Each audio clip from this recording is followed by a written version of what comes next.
Perceraian dalam Gereja Katolik. Renungan diinspirasi dari Injil Matius bab 19 ayat 1 sampai dengan 12. Pada suatu hari, datanglah orang-orang Farisi kepada Yesus untuk mencobai Dia. Mereka bertanya,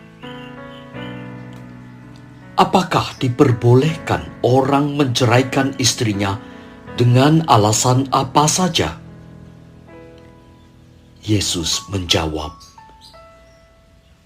tidakkah kalian baca bahwa Ia yang menciptakan manusia sejak semula menjadikan mereka pria dan wanita?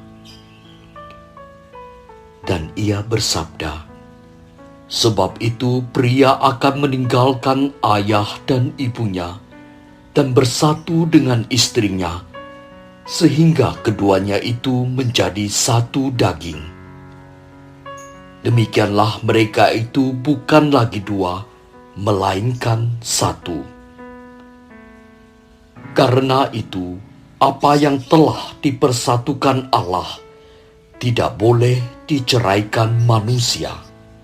Kata mereka kepada Yesus, jika demikian, mengapa Musa memerintahkan untuk memberi surat cerai jika orang menceraikan istrinya?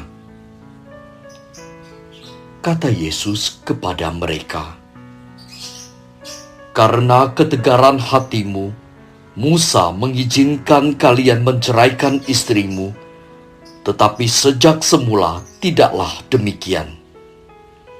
Tetapi aku berkata kepadamu, barang siapa menceraikan istrinya, kecuali karena zinah, lalu kawin dengan wanita lain, ia berbuat zinah.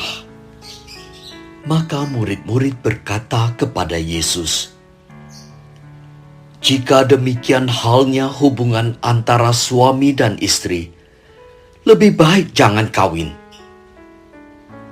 Akan tetapi Yesus berkata kepada mereka, tidak semua orang dapat mengerti perkataan itu, hanya mereka yang dikaruniai saja. Ada orang yang tidak dapat kawin karena ia memang lahir demikian dari rahim ibunya. Dan ada orang yang dijadikan demikian oleh orang lain. Dan ada orang yang membuat dirinya demikian karena kemauannya sendiri demi kerajaan surga.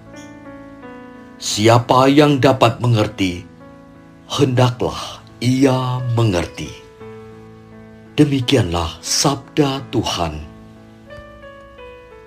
Suatu penelitian yang dilakukan oleh Catholic News Agency pada tahun 2013 melaporkan bahwa tingkat perceraian di antara umat Katolik di Amerika Serikat mencapai angka 28%. Angka ini lebih rendah dari angka rata-rata perceraian pada pemeluk Protestan, yaitu di angka 39%, atau pada pemeluk agama lain di angka 35%. Angka perceraian di dalam gereja Katolik ini cukup tinggi, meskipun istilah perceraian itu sendiri sebenarnya tidak dikenal dalam gereja Katolik. Kawinan. Dalam suatu webinar, pembicara melaporkan keprihatinannya tentang angka pembatalan perkawinan di KAJ yang mencapai 20 pasang dalam setahun, atau rata-rata hampir 2 pasang setiap bulannya.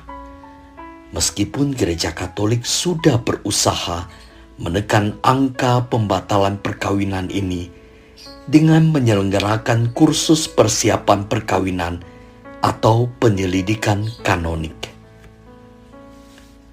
Apakah angka-angka di atas mengindikasikan melemahnya iman umat Katolik terhadap ajaran Tuhan Yesus? Rasanya tak seorang pun menginginkan sebuah perceraian ketika merencanakan sebuah perkawinan. Namun dalam perjalanan waktu, ada saja masalah yang muncul ke permukaan yang dirasa tidak memungkinkan sebuah perkawinan terus dipertahankan. Tuhan Yesus mengecam sebuah perceraian seperti apa yang difirmankan Allah melalui Nabi Malaiki. Sebab aku membenci perceraian, firman Tuhan Allah Israel. Sejak semula, Allah tidak menciptakan manusia sebagai dua pribadi yang terpisah, melainkan laki-laki dan perempuan sebagai sebuah kesatuan yang membentuk unsur-unsur dalam sebuah keluarga. Dan Tuhanlah yang menjadi saksi perjanjian di antara mereka. Manusia diciptakan sebagai citra Allah yang adalah roh. Jadi manusia bukan semata-mata merupakan makhluk jasmania, tetapi juga makhluk rohani. Dan tak akan ada pertumbuhan rohani yang sempurna dalam kehidupan manusia yang terpecah karena adanya perceraian. Bukankah Allah yang Esa menjadikan mereka daging dan roh? Dan apakah yang dikehendaki kesatuan itu? Keturunan ilahi. Jadi jagalah dirimu, dan janganlah orang tidak setia terhadap istri masa mudanya. Malaiki bab 2 ayat 15. Ya Tuhan, aku menyadari bahwa aku bukanlah seorang yang sempurna. Namun Engkau tetap menerima aku apa adanya dan selalu mengampuni dosa-dosaku.